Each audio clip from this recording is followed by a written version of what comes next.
சற்று முன் கிடைக்கப்பெற்ற மிக முக்கியமான செய்தி ஒன்று வெளியாகியுள்ளது. அதிமுகவின் பொதுக்குழு செயற்குழு தேதியை அறிவித்த அதிமுகவின் பொதுச் செயலாளர் மற்றும் அவைத்தலைவர் தமிழ்மகன் உசைன் அவர்கள் எப்போ நடக்கப் போகிறது தெரியுமா? நாம் ஏற்கனவே தெரிவித்திருந்தோம். டிசம்பர் மாத இறுதிக்குள் அதிமுகவின் பொதுக்குழு செயற்குழுவை கூட்ட வேண்டும் என்று பெருவாரியான தொண்டர்களும் தென் மாவட்ட நிர்வாகிகளும் அவைத்தலைவருக்கு கடிதங்களை அனுப்பியிருந்தார்கள் என்பதை நாம் ஏற்கனவே பதிவு செய்திருந்தோம். சொன்னபடியே டிசம்பர் மாதத்தில்தான் பொதுக்குழு நடைபெறுகிறது.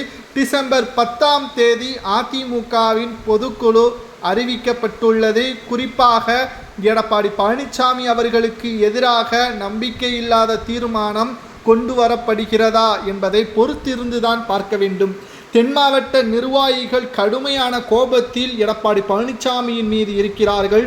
அது மட்டுமல்ல, அதிமுக கடந்த தேர்தல்கள் அனைத்திலும் தோல்வியை மட்டும் தழுவி வருவதையும் முன்வைத்து அதிமுகவின் முக்கிய அமைச்சராக செயல்பட்ட செங்கோட்டையன் அவர்களை பதவியிலும் கட்சியிலிருந்து நீக்கியது அதிமுகவின் தொண்டர்களுக்கு மேலும் ஒரு கோபத்தையும் ஏற்படுத்தியுள்ளது. ஆளும் அரசு மீதான விமர்சனத்தை முன்வைக்காமல் அதிமுகவின் உட்கட்சி மோதலை அதிகப்படுத்தி வருவதாகவும் அதிமுகவின் தொண்டர்களது மனதை புரிந்து கொள்ளாமல் எடப்பாடி செயல்படுவதாலும் அதிமுகவின் பொதுச் செயலாளராக இருப்பதற்கு எடப்பாடிக்கு தகுதி இல்லை என்று மாவட்ட செயலாளர்கள் எடப்பாடிக்கு எதிராக பொதுக்குழுவில் ஓட்டுக்களை போட்டால் நிச்சயம் அவரது பதவியே பறிபோகும் என்ற தகவலும் கிடைக்கப்பெற்றுள்ளது.